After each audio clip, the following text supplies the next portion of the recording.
मैं चुप नहीं बैठूंगी। मैं पुलिस को सब कुछ बता दूंगी। पुलिस को बताएगी? ये देख,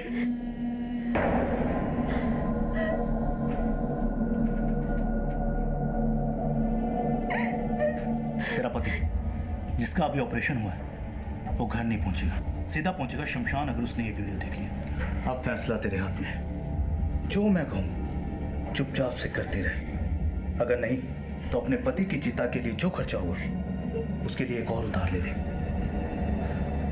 पर उसका इंटरेस्ट भी मैं ऐसे ही वसूलूंगा। प्लीज ऐसा कुछ मत करना।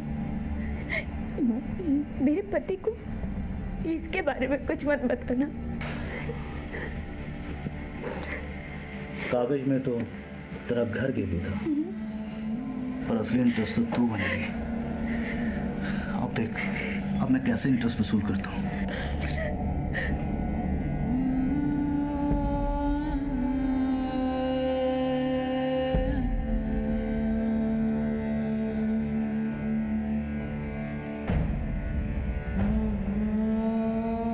तेरा पति जिसका अभी ऑपरेशन हुआ है वो घर नहीं पहुंचेगा, सीधा पहुंचेगा शमशान, अगर उसने ये वीडियो देख लिया।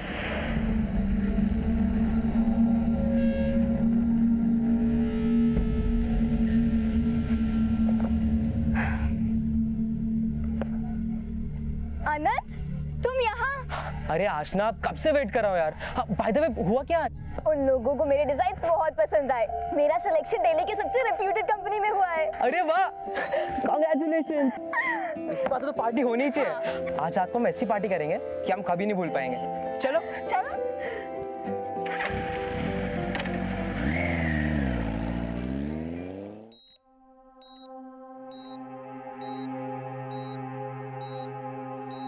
હવે કેવું લાગે છે? एकदम सारू। शायद तुमने जो किया बिल्कुल ठीक किया। पैसा लेना एकदम सही डिसीजन था। मुझे बिल्कुल दर्द नहीं हो रहा।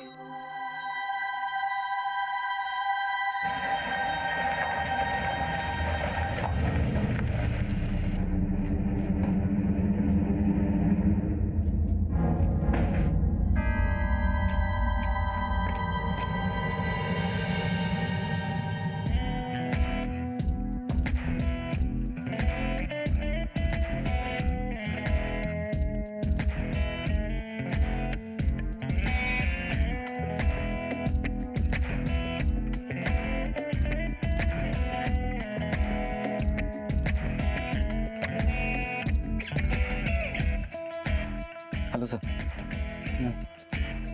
ये देखिए सर।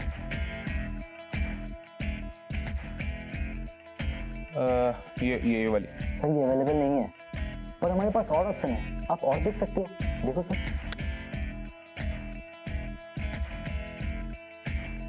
ये चलेगी। आओ सर।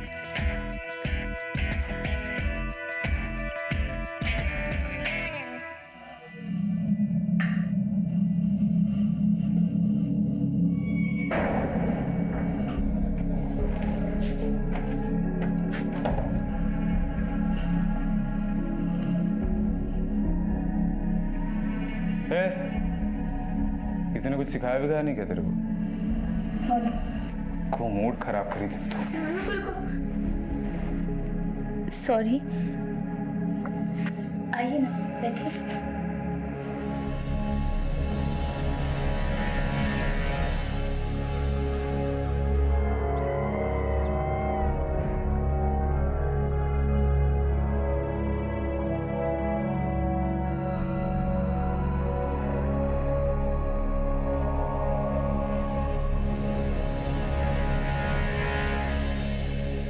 अक्सर जब हम बुरे वक्त और बुरे हालात से घिरे होते हैं तब हमारे अंदर एक बेचैनी होती है, एक बेचैनी कि कैसे इस हालात से जल्द बाहर निकला जाए। और इस बेचैनी में कभी कभी हम कुछ ऐसी गलतियां कर बैठते हैं जो हालात को बद से बदतर बना देती हैं। सत्ता और नरपत लोगों की इसी मजबूरी का फायदा उठाकर उन्हें एक ऐसे दलदल में धकेल देते थे कि जिसके बाद किसी के भी जीने की इच्छा ही खत्म हो जाए।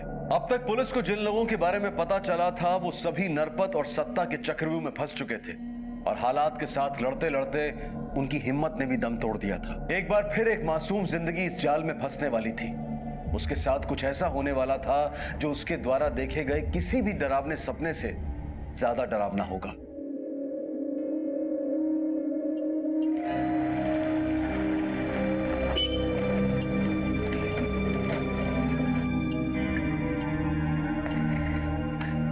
ये रेस्टोरेंट मेरे पापा ने बनवाया था। तुम्हें पता है इसके अंदर डीजे की फैसिलिटी भी है। ये जन्नत है ये जगह। पर इतने सुनसान एरिया में क्यों? यहाँ कोई साइन बोर्ड क्यों नहीं है? हम यहाँ से पार्टी वार्टी करने आते हैं और हमारे अलावा यहाँ से वही आते हैं जिन्हें इनवाइट किया जाए।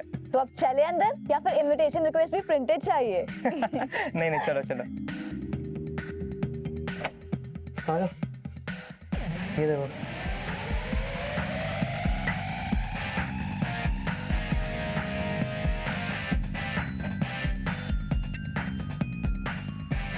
आनंद, ये सब लोग कौन है?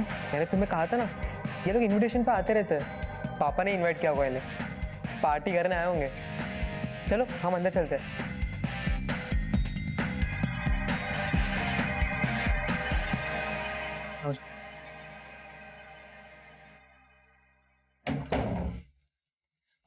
तुम फ्रेश हो जाओ, मैं कॉफी लेकर आता हूँ।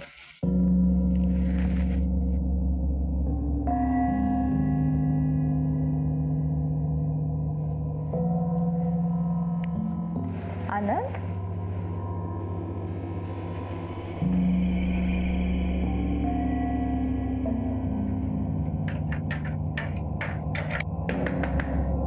आनंद, आनंद,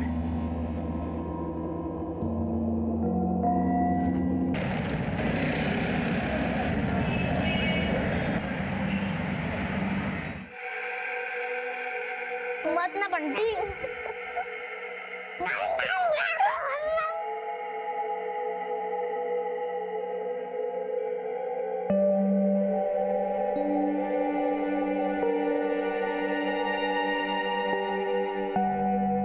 पापा, बंटी ज्यादा आइसक्रीम खा गया, मुझे और चाहिए। नहीं बेटा, फिर कभी, आज नहीं। मेरे डैडी बेटा आराम से बैठो। कितना मजा आता है। बस बस। कटारा बाइक में मैं तो दबी जाऊंगा।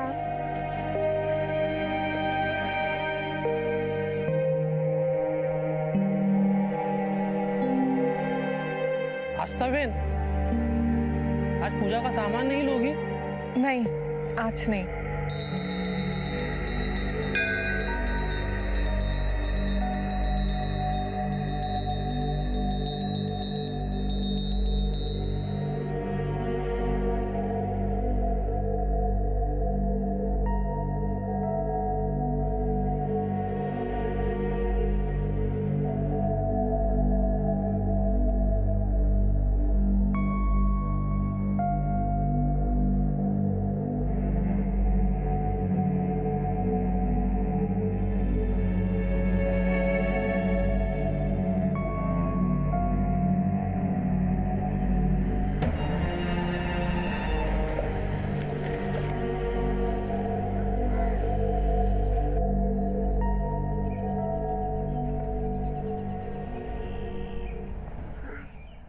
अगली बार मैं ज्यादा आइसक्रीम खाऊंगा।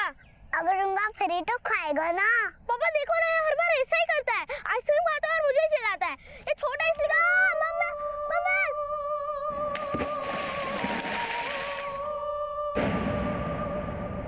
मम्मी मैं पापा से आइसक्रीम नहीं मांगूंगा। मम्मी नहीं नहीं नहीं।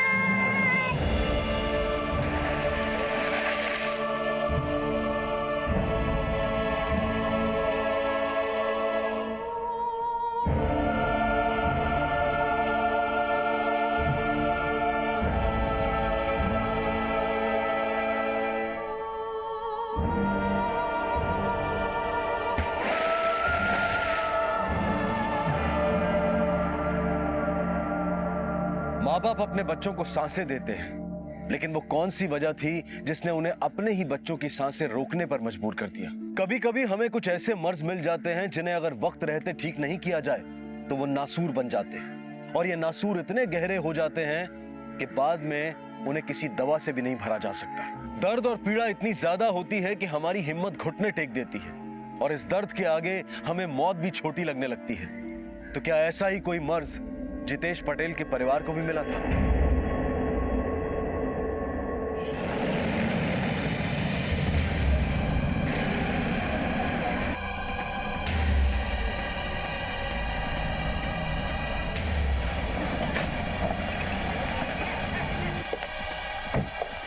हट जाइए प्लीज यहाँ से।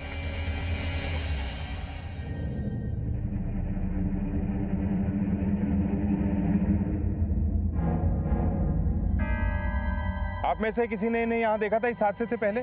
जी साहब, मैं पास ही से गुजर रहा था कि अचानक मुझे कुछ आवाज आई।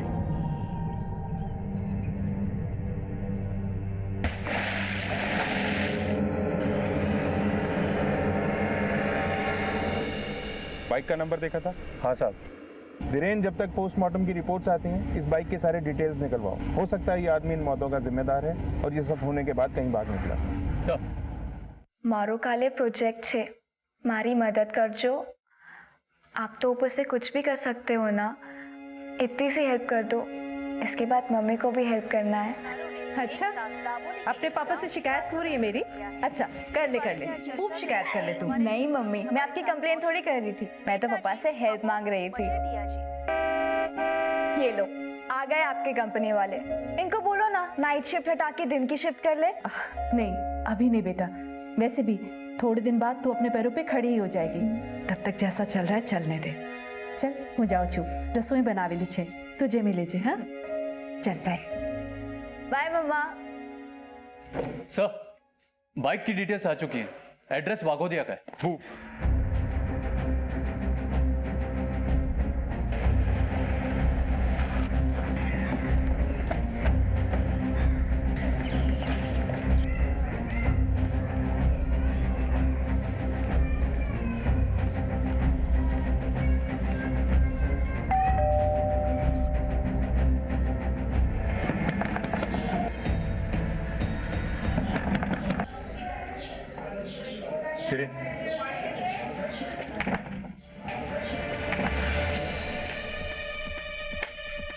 घर का कोना कोना छान मारो। सर,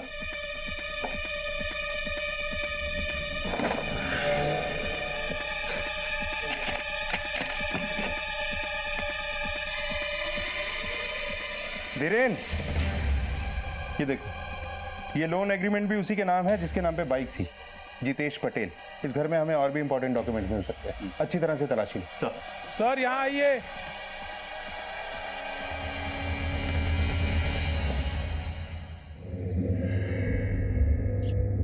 सर, ये वही बाइक है, नंबर सेम है। सर अंदर आइए जल्दी।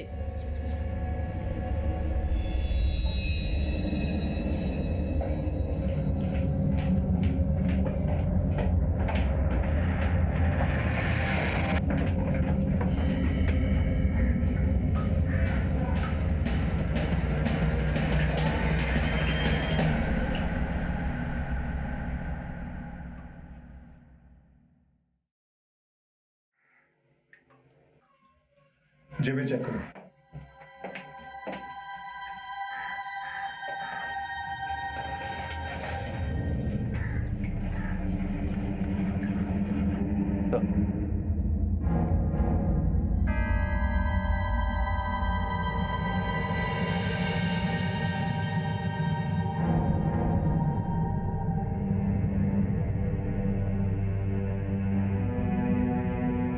फौरन बॉडी को पोस्टमार्टम के लिए भेज दो। सर, ये बात बड़ी अजीब सी है धीरेन।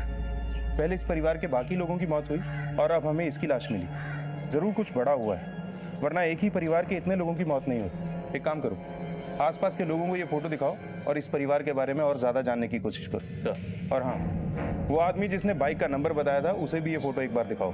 क्रॉस वेरीफाई करना जरूरी है। Right sir. સાહેબ આ તો જીતેશભાઈનો ફોટો છે। क्या करता है जितेश? જીતેશભાઈની પાસમાં જ એક સ્ટેશનરી की दुकान है। लास्ट कब देखा था इसे? कल सुबह ही देखा था, जब वो यहाँ से गए थे उसके बाद नहीं देखा। तुम्हारे पास इस जितेश का नंबर है? हाँ છે ને સાહેબ, આપો હમણાં।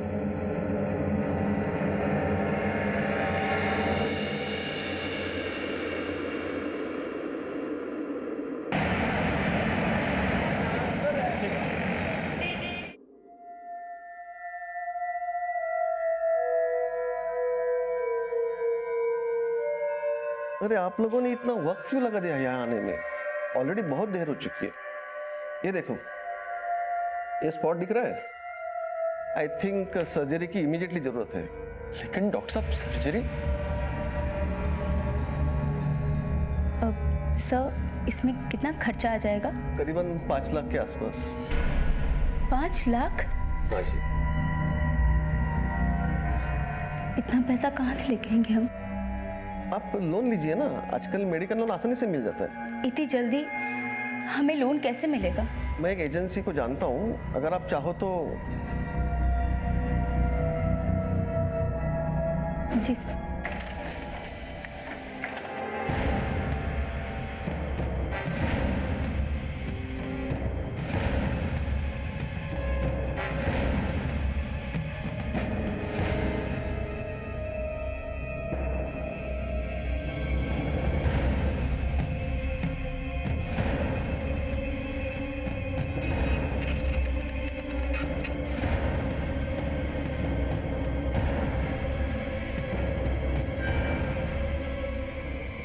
सर, पोस्टमार्टम की रिपोर्ट आ गई है। मौत जहर खाने से हुई है। सर, इस आदमी का मैंने बैकग्राउंड चेक किया है। पिछले कुछ दिनों से जितेश की दुकान काफी नुकसान में चल रही थी। सर, ये उसके बैंक स्टेटमेंट्स और ट्रांजैक्शन डिटेल्स हैं। सर, इस स्टेटमेंट में किसी गुंजल फाइनेंस सर्विसेज की भी एंट्री है। हो सकता है सर जितेश ने इस फर्म से कुछ लोन लिया हो। पर सर, जो डॉक्यूमेंट हमें उसके घर से मिला था, उससे ये पता चलता है कि इस लोन के बदले उसने कुछ ज्वेलरी इनके पास डिपॉजिट रखी थी। ये आदमी कर्जे में था, लॉस में था। कहीं ये लॉस ही इसकी सुसाइड का कारण तो नहीं? एक काम करते हैं, इस प्राइवेट फर्म से पूछताछ करते हैं, स्पेशली इस जितेश की फाइनेंशियल कंडीशंस को लेकर। एक बात मेरे गले नहीं उतर रही, इसके परिवार ने एक दिन पहले सुसाइड किया, फिर उसी रात इसने जहर खा के आत्महत्या कर ली। ये माजरा क्या है? अगर इसे सुसाइड ही करना था तो उसी वक्त अपने परिवार के साथ भी कर सकता था, लेकिन इसने ऐसा नहीं किया, बल्कि उनको मरने के लिए छोड़कर वहां से भाग गया। सर, मैंने जितेश के फोन रिकॉर्ड्स भी चेक किए। उसके परिवार के मरने के बाद उसके फोन की लोकेशन उसके घर की थी। रात को 11 बजे उसे किसी एक नंबर से फोन आया और पोस्टमार्टम रिपोर्ट के हिसाब से सुसाइड भी उसने उसी रात किया था, करीब 12 से 1 के बीच में। और सर, इस नंबर से उसे पहले भी कई बार फोन आ चुके हैं। इमीडिएटली इस नंबर पे कॉल करो। ये जो भी है उसे पूछताछ के लिए यहाँ बुलाओ। सर, मैंने इस नंबर पे फोन किया था, लेकिन फोन स्विच ऑफ था। इस नंबर से जुड़ी हर डिटेल मंगाओ, इस तक हमारा पहुंचना बहुत जरूरी है। हो सकता है ये जितेश और उसके परिवार की मौत का राज जानता है।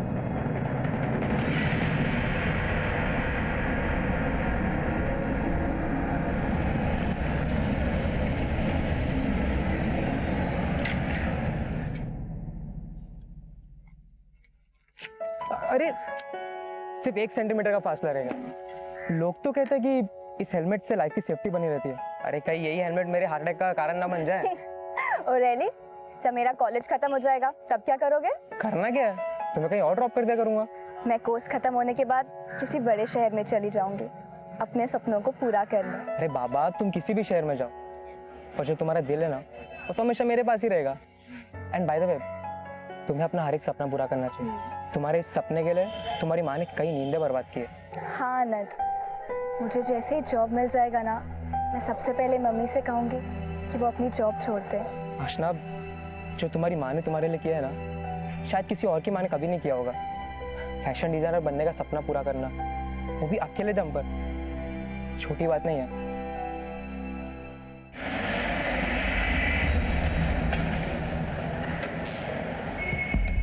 क्या जितेश नहीं रहा?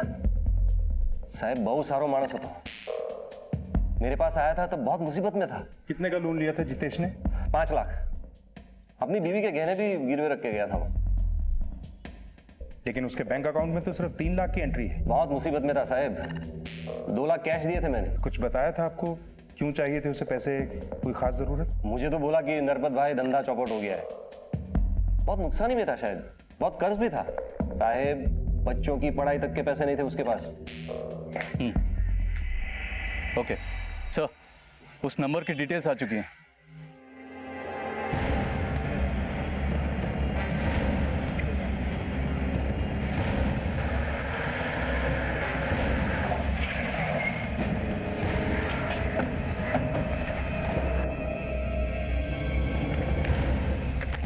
सर, यही का एड्रेस है जिस नंबर से जितेश को अक्सर कॉल आते थे। किसी कुंतल शाह के नाम से रजिस्टर्ड है। इस घर की अच्छे से तलाशी लेनी है। सारे कमरों की तलाशी लो।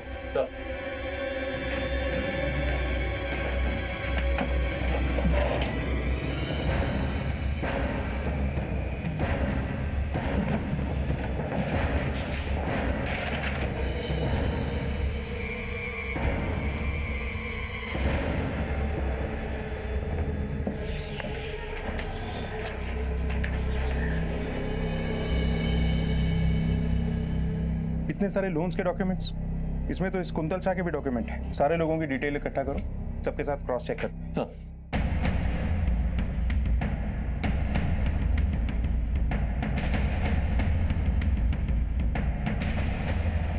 हेलो। हाँ हाँ, हो जाएगा, मैं अभी जाता हूं।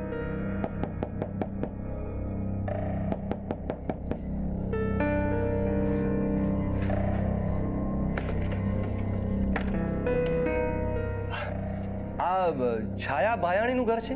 હા, હું છું છાયા. બોલો, શું કામ છે? मुझे डॉक्टर वासवाणी ने आपके बारे में बताया था। आइए, अंदर आइए.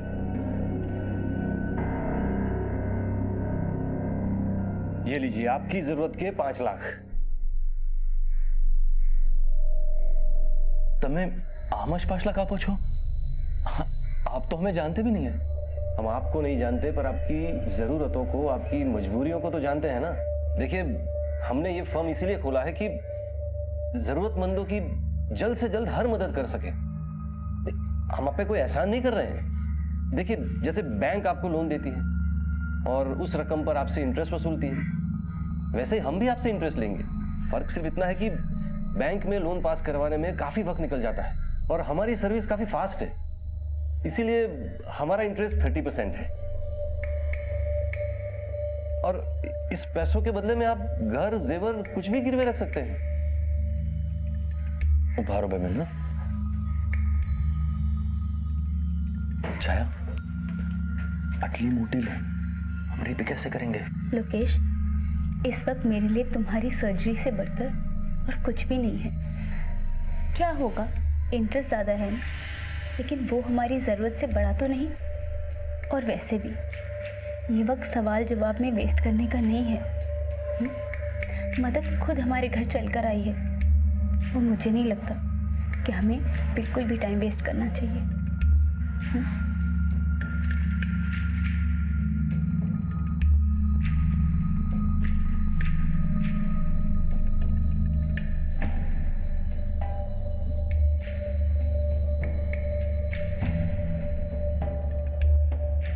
बहुत बहुत शुक्रिया. इतने कम वक्त में आपने हमारी इतनी मदद कर दी. एक मिनट, आप इस फॉर्म पर यहां पर साइन कर दीजिए. ये लीजिए, और आपके घर के पेपर्स मुझे दे दीजिए. आमतौर पर जब हम एक बैंक से अपने निजी खर्चों के लिए लोन लेते हैं तो हमें उस पर लगभग 14 से 16% का ब्याज भरना पड़ता है, और इस ब्याज को भरने के लिए एक तारीख मुकर्रर होती है. लेकिन अचानक इस तरह कोई किसी की मदद क्यों करना चाहता था? कौन था यह शख्स जिसने छाया के सारे डॉक्यूमेंट्स को वेरीफाई किए बिना ही उसे 5 लाख रुपए नकद दे दिए? सर्जरी तो सक्सेसफुल रही, पर अभी 7 दिनों तक पेशेंट को रेगुलर मॉनिटरिंग की जरूरत है, इसलिए अभी उनको डिस्चार्ज नहीं कर सकते. Thank you doctor.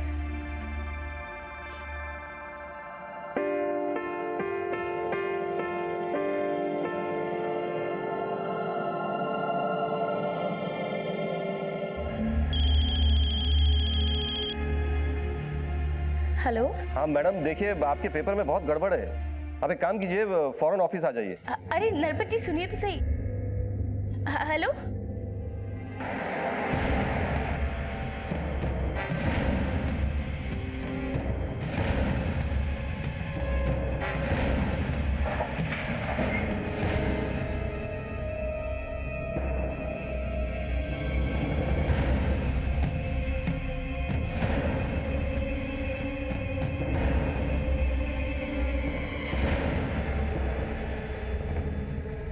सर, मैंने कुंतल शाह के बारे में पता लगाया. कुछ वक्त पहले उसकी ट्रेन एक्सीडेंट में मौत हो गई थी. सर, इन सभी फैमिलीज में एक चीज कॉमन है, सुसाइड. इन सभी के घरों को किसी और को बेच दिया गया क्योंकि पुराने लोग अपना कर्जा चुका नहीं पाए. धीरेन, इस पूरे मामले में मुझे कोई बड़ा खेल नजर आ रहा है. पहले जितेश पटेल, अब ये सारे लोग. कहीं इन सब ने डर के मारे तो सुसाइड नहीं कर लिया? हो सकता है सर. स्केच को बनाने में भी हमारी ज्यादा लोगों ने मदद नहीं की. बहुत लोग डरे हुए हैं सर. वो तो कुछ लोग थे जिन्होंने इस शख्स को उन घरों में आते जाते देखा है, इसलिए स्केच तैयार हो पाया. स्केच को चारों तरफ फैला दो. सारे पुलिस स्टेशन और सारे खबरियों को रेड अलर्ट पे डाल दो. कहीं से कोई भी खबर हमें इस आदमी तक पहुंचा सकती. सर.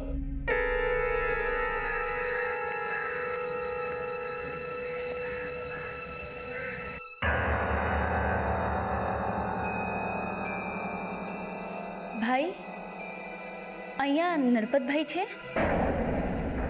आइए बैठिए। उन्होंने मुझे फ़ोन किया था, कह रहे थे कि कागज़ में कुछ गड़बड़ है।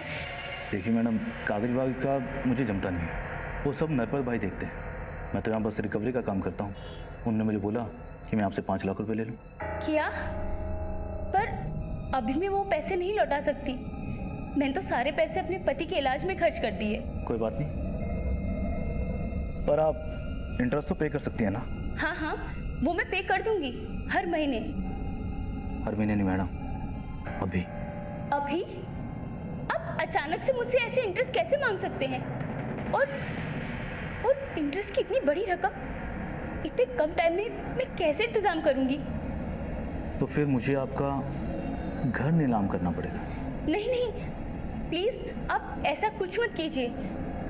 और वैसे भी उस एग्रीमेंट में ये क्या लिखा था कि आप अचानक से कभी भी इंटरेस्ट मांग सकते हैं? आपके डॉक्यूमेंट भी कहाँ ठीक थे मैडम? रिकवरी करना ही मेरा काम है मैडम, और रिकवरी तो मैं करके रहूंगा। ऐसे नहीं तो वैसे। अरे आप क्या कर रहे हैं?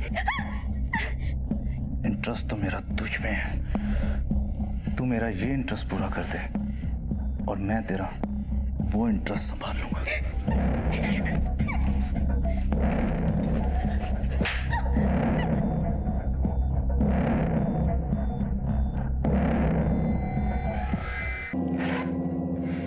फोन कहाँ गया?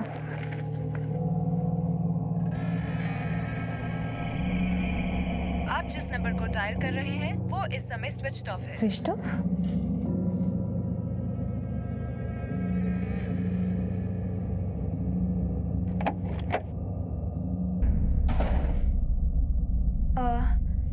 मैं यहाँ आनंद के साथ आई थी, जिसके पापा का ये फार्म हाउस है। उसके बाप का नहीं, हम सबके बाप का। एक्चुअली बाप का नहीं, हम सबके बाप का घर है। क्या मतलब? मतलब ये कि तुम्हारा बॉयफ्रेंड तुम्हें नहीं दिखाई देगा, क्योंकि वो तुम्हें यहाँ जानबूझकर लेकर आया। क्या बकवास है ये? कौन हो तुम और आनंद कहाँ है? मैं कौन हूँ, क्या हूँ, कैसा हूँ, ये तुम डिटेल में जान जाओगे। तुम तो क्या, यहाँ की कई लड़कियां मुझे जानती हैं, और औरतें भी। क्या बकवास है ये? विश्वास था तो नहीं मानेगी।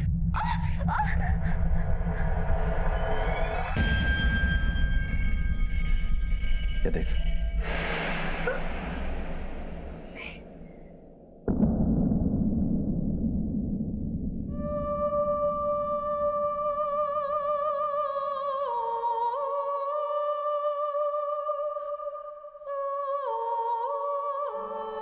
तुझ पे तो मेरी नजर कई सालों से थी, पर अफसोस शिकार तेरी माँ का हुआ। तेरी माँ ने तेरी एजुकेशन के लिए हमसे लोन जो लिया था, और बदले में हमने भी उसे एजुकेशन दे दी। अब तेरी बारी इस एग्जाम को पास करने की। तेरी माँ से तो हमने उस पैसे का काफी इंटरेस्ट वसूला, पर अब उसमें किसी की दिलचस्पी नहीं है। तू तो बहुत लकी निकली रे। हमारे बॉस की तुझ में दिलचस्पी है, खास दिलचस्पी।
सर एक और सुसाइड की खबर आई है।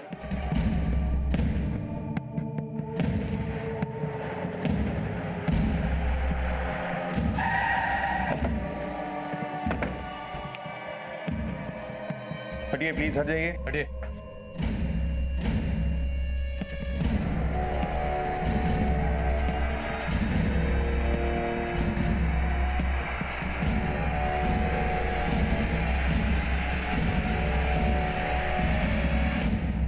जरूरत में ली गई मदद की किश्त एक बार फिर सांसों से चुकाई गई। जो पैसे किसी की जिंदगी बचाने की खातिर लिए गए थे, वही पैसे किसी की मौत का कारण बन गए। अब इस सब के बीच आशना भी फंस चुकी थी।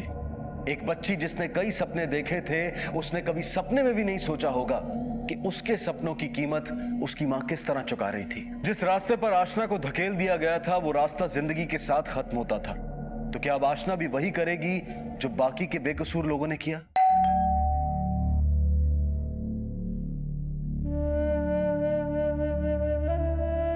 आशना, कहाँ रह गई थी तू? मैं कितनी देर से तेरा इंतजार कर रही हूँ। आशना क्या हुआ? तू रो क्यों रही है? મમ્મી મને દિલ્હીમાં કામ મળી ગયું છે। ये तो खुशी की बात है। फिर तू क्यों रो रही है? मेरा बच्चा, कंग्रेचुलेशन बच्चा।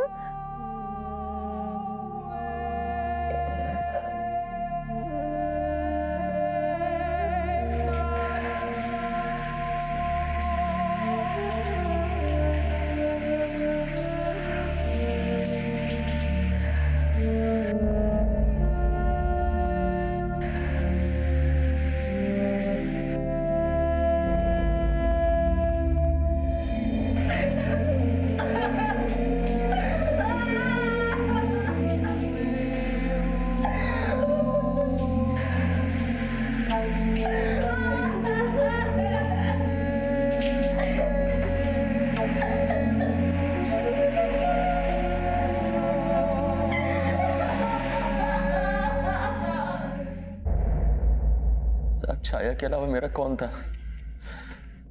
5 लाख रुपए लिए थे हमने नरपत से। छाया ने एक भी मिनट कुछ भी नहीं सोचा, बोला मुझसे ज्यादा उसे कुछ भी प्यारा नहीं है। ये नरपत से कैसे मिले आप लोग? यहाँ के डॉक्टर वासवानी ने उनको हमारा नंबर दिया था। फिर नरपत खुद घर पर आए और पैसे दिए। उसके बदले में उन्होंने हमारा घर गिरवी रखा था। क्या वासवानी लोगों को बड़ा उधार दिलाता है, वो भी ऑन द स्पॉट? हमारे साथ चल, बिना उधार लिए हम अच्छा इंटरेस्ट देते हैं। सर मैंने क्या किया? तूने क्या किया है क्या नहीं किया ये हम अच्छी तरह से जानते हैं। इज्जत से बता दे कि नरपत से तेरा कनेक्शन कैसे हुआ? नरपत मुझे 2% कमीशन देता था और मैंने जितने भी लोगों को उसके पास भेजा, उसने सबका काम कर दिया और मुझे कमीशन भी टाइम पे भी मिला। सर तूने जितने लोगों को भी नरपत के पास भेजा ना, उनका काम नहीं हुआ बल्कि काम तमाम हो गया है। उल्टा लटका के तुझे इतना मारूंगा ना जितनी तूने इस धंधे से कमाई भी नहीं की होगी। सर मेरी बात सुनो सर। अब इस नरपत को उठाने का टाइम आ गया है। चल। अरे साहब मैंने सुकाम चल। मैं सो करी साहब। अरे चल, कॉल करने का कोई फायदा नहीं है। फिलहाल तू आउट ऑफ नेटवर्क एरिया में जाने वाला है। चल।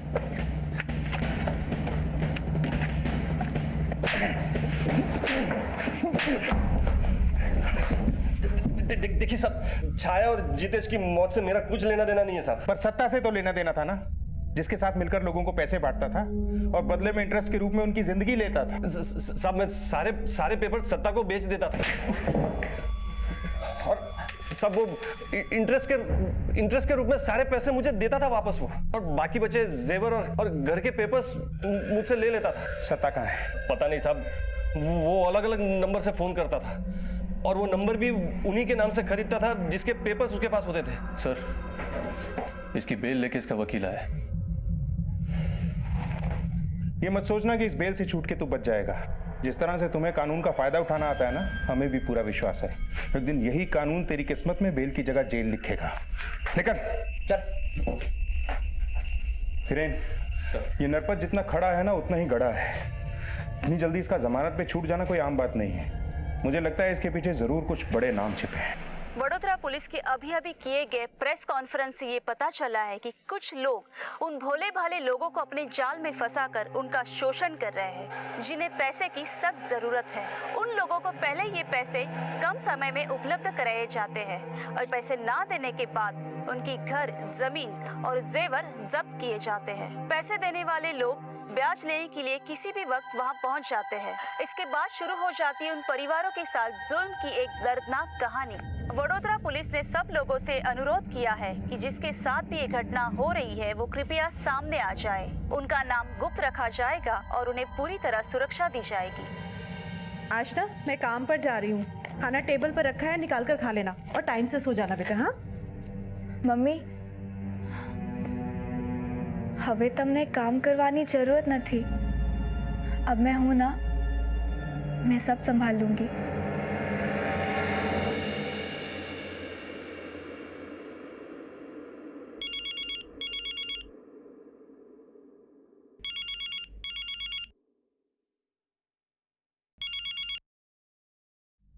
अभी के अभी अड्डे पर आ जाओ, बॉस खुद तुमसे मिलना चाहते हैं।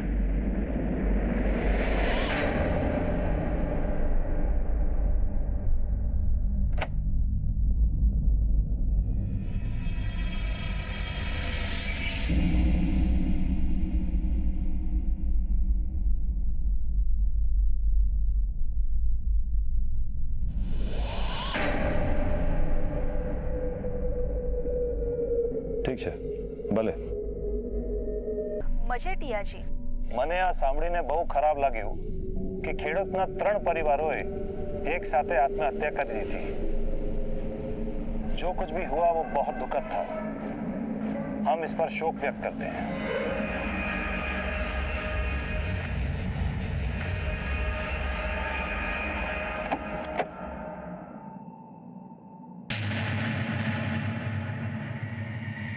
आप अमोघ मजेठिया है ना? अरे वाह, मुझे नहीं पता था कि मेरा इतना क्रेज है आजकल की बच्चियों में।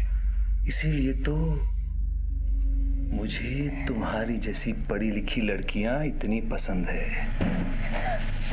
तुम्हारी पसंद और नापसंद का ख्याल तो लॉकअप में रखा जाएगा अमोघ मजीठिया। ले चलो इसे। इसको लेकर जा रहा है पता है ना? अब बस मुंह बंद, वरना अच्छा नहीं लगेगा कि भरे बाजार में नंगा करके लड़कियों से जूतियां पड़वाऊंगा। ले चलो इसे। थैंक्स आशा, तुम्हारी वजह से कई लोगों की जिंदगियां बची और कईयों की मौत को इंसाफ मिला। इन सब के बीच में मेरी माँ का नाम तो नहीं आएगा ना? नहीं। गुजरात पुलिस के रातों रात किए गए ऑपरेशन ने सारे लोगों को चौंका के रख दिया है। गुजरात पुलिस ने नेता अमोघ मजेठिया को गिरफ्तार कर लिया है। पुलिस के मुताबिक नेता अमोघ मजेठिया एक ऐसा गिरोह चला रहा था जो लोगों की जरूरतों का फायदा उठाकर उन्हें वेश्यावृत्ति के व्यवसाय में धकेल रहा था। अमोघ मजेठिया को उनकी पार्टी ने बर्खास्त कर दिया है। इन सब में अमोघ मजेठिया का काला पैसा लगा हुआ था। पुलिस ने अमोघ मजेठिया सहित और 6 लोगों पर चार्जशीट फाइल कर दी है। मम्मा,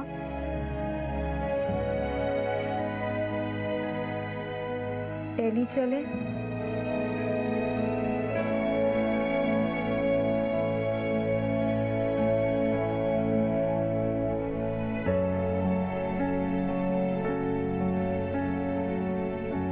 आशना द्वारा उठाए गए इस मजबूत कदम से आखिरकार नेता अमोघ बेनकाब हुआ और साथ ही न जाने कितने बेकसूर लोगों की मौत का जिम्मेदार भी पुलिस के हत्थे चढ़ा। पुलिस ने अमोघ के साथ नरपत, सत्ता, वसानी और बाकी के लोगों को भी अरेस्ट किया।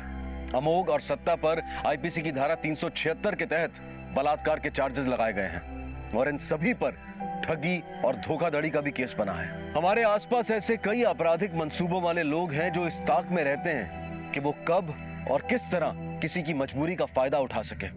इसलिए बिना पढ़े किसी भी डॉक्यूमेंट पर साइन करना एक बहुत बड़ी गलती में तब्दील हो सकता है। जो सिग्नेचर हम ये सोचकर करते हैं कि इसके बाद हमारी जिंदगी की तकलीफें दूर हो जाएंगी, लेकिन वहीं यह गलत सिग्नेचर आपकी जिंदगी को मुसीबतों से घेर भी सकता है। अब मैं अनूप सोनी आपसे विदा लेता हूं। फिर मुलाकात होगी अगले एपिसोड में एक और चौंका देने वाले केस के साथ। तब तक अपना और अपने परिवार का ख्याल रखें और देखते रहें क्राइम पेट्रोल डायल 100। सबक 1 को सीख हम सबको।